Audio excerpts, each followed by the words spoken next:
تم اگر ہماری کھال کاٹ کر بھی جسم سے الگ کر دو تب بھی قبول نہیں کریں گے۔ کمینوں، ہمارے سردار سائیں پر آئی موت اپنے سر لے جائیں گے۔ ان میں سے ایک چیخ رہا تھا، اعتراف تو تمہیں کرنا پڑے گا کہ چھوٹے سائیں کا قتل تم دونوں نے بدر لگاری کے کہنے پر کیا ہے۔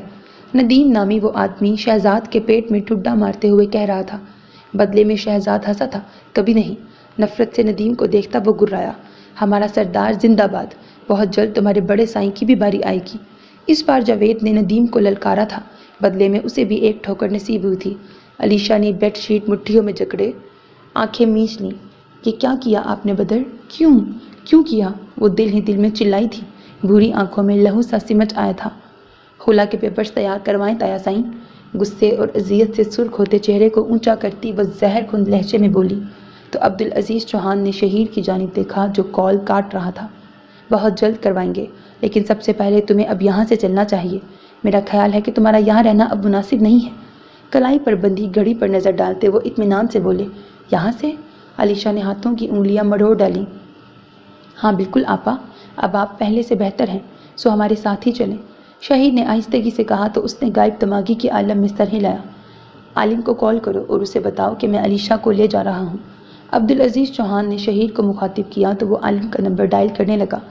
وہ اٹھی اور دبے قدموں بیڈ کے سرانے کی طرف آ گئی۔ دھندلی ہوتی آنکھوں سے بیڈ سائڈ ٹیبل کھنگالی تھی۔ عبدالعزیز چوہان کمرے سے نکل چکے تھے جبکہ شہیر عالم سے بات کر رہا تھا۔ علیشا نے ہاتھ لگی ڈائری کا صفحہ پھاڑ کر اس پر پین کی نوک کو کانپتے ہاتھوں سے گھسیٹا۔ یہ کیا کہہ رہے ہیں آپ چاچو؟ سبحانی ہاتھوں کی مٹھی بھینچتا دبی دبی آواز میں گرایا۔ تبھی وہاں سر پر پٹی باندھے سندل بیگم بھی چلی آئی تھی۔ عبدالغفور چوہان کی موت کے بعد ان کی طبیعت جو بگڑی تو اب تک سنبھل نہ پائی تھی۔ میں جو کہہ رہا ہوں صحیح کہہ رہا ہوں۔ ولید شاہ کا انداز بے لچک تھا۔ یہ صحیح کہتے کہتے تم نے اپنے بال سفید کر لیے ولید شاہ۔ کیا پہلے تمہارا ضمیر مرا پڑا تھا؟ کیا اب تمہارے وجود میں کوڑے کی ضرب سہنے کی طاقت ہے؟ اپنے سر پر ہاتھ رکھتی سندل بیگم حسب عادت گوہر فشانی کرنے سے باز نہیں آئی تھی۔ اولاد کی نفرت کوڑے کی ضرب سے بدتر ہوتی ہے بھابھی سرکار، آپ تو اچھے سے سمجھ سکتی ہیں، پھر بھی مجھ سے سوال کر رہی ہیں۔ ولید شاہ نے بڑے سبھاؤ سے انہیں ان کی اوقات دکھائی تھی۔ وہ بری طرح کی لستی پہلو بدل کر رہ گئیں۔ میری اولاد اس جہاں میں مجھ سے نفرت کرتی ہے جو سہنا میرے لیے محال ہے۔ سوچتا ہوں جب بروز قیامت اللہ مجھ سے منہ موڑ لے گا تو کیسے سہوں گا۔ اس لیے بہتر ہے کہ اس جہان میں کیے گناہ کی سزا اسی جہان میں بھگت لوں۔ وہاں کا حساب بڑا سخت ہے، اسے سہنے کی طاقت کسی ذی روح میں نہیں۔ بولتے ہوئے ان کی آواز بھاری ہو گئی۔ ان کی بات سنتے منصب کی آنکھوں میں سرخی اترنے لگی۔ ہم اس پر بعد میں بات کریں گے ولید شاہ، فی الوقت تم اپنے کمرے میں جاؤ، ذوالفقار عالم شاہ نے لرزتی ہوئی کمزور آواز میں کہا، لیکن وہاں آتے وقار شاہ کی آواز نے انہیں پل بھر کو چپ لگا دی تھی۔ بعد میں بات کرنے کی گنجائش چھوڑی ہی نہیں ہے، آپ کے سپوت نے بابا سرکار۔ غضبناک نظروں سے ولید شاہ کو دیکھتے وقار شاہ بولے تو ولید شاہ نے جھکا سر مزید جھکا لیا۔ کیا مطلب؟ کیا ہوا کیا ہے؟ آپ تو مجلس میں تھے نا بابا؟ چھوٹی حویلی میں منعقد مجلس کی بابت دریافت کرتا عالم آگے آیا۔ وہیں تھا لیکن اٹھ کر آنا پڑا، اس بیوقوف نے وہاں سب کے سامنے اپنا گناہ قبول کر کے سزا کا مطالبہ کیا ہے۔ ان سے اپنا غصہ کسی صورت قابو نہیں ہو رہا تھا۔ مہرما کی سانسیں تھمنے لگیں۔ اب کیا ہوگا؟ اس سے آگے وہ سوچ بھی نہیں سکتی تھی۔ وقار شاہ کے کیے انکشاف نے ذوالفقار شاہ کا دل دہلا دیا تھا۔ دماغ سائیں سائیں کرنے لگا۔ یہ تم نے کیا کیا ولی؟ کیا تمہیں اندازہ ہے کہ اب کیا ہوگا؟ اٹھنے کی کوشش کرتے ذوالفقار شاہ نے چلانے کی ناکام کوشش کی، لیکن دائیں ہاتھ میں اچانک اٹھنے والے درد نے ان کی زبان سلب کر لی۔ بابا آپ ٹھیک تو ہیں؟ وہاں کچھ چیخو پکار سی مچ گئی۔ یہ تم نے؟ ولی بولنا محال ہی تو تھا۔ لمحوں میں ان کا منہ ٹیڑھا ہوا تھا، وہ مزید کچھ بول نہ سکے۔ منہ سے جھاگ سے نکلنے لگے تو منصب ڈاکٹر کو بلانے کے لیے وہاں سے بھاگا۔ دادا پلیز خود کو سنبھالیں۔ سبحانی نے ان کا ہاتھ تھام لیا جو کسی لکڑی کی مانند سخت ہو چکا تھا۔ نگاہیں کسی غیر مرئی نقطے پر مرکوز ہو چکی تھیں۔ ولید شاہ کی آنکھوں میں اذیت تھی۔ وقار شاہ نے سرخ آنکھوں سے انہیں گھورا۔ تم نے اپنے لیے سزا کا نہیں موت کا انتخاب کیا ہے ولی، لیکن مرنے سے پہلے تم اپنے اس انتخاب کا نتیجہ دیکھ لو۔ ہاتھ سے ذوالفقار عالم شاہ کے بے حس و حرکت وجود کی طرف اشارہ کرتے وہ سلگتے ہوئے لہجے میں بولے تو ولید شاہ کی آنکھوں سے ایک آنسو نکل کر گال پر پھسلتا چلا گیا۔ زہرا بے دم سی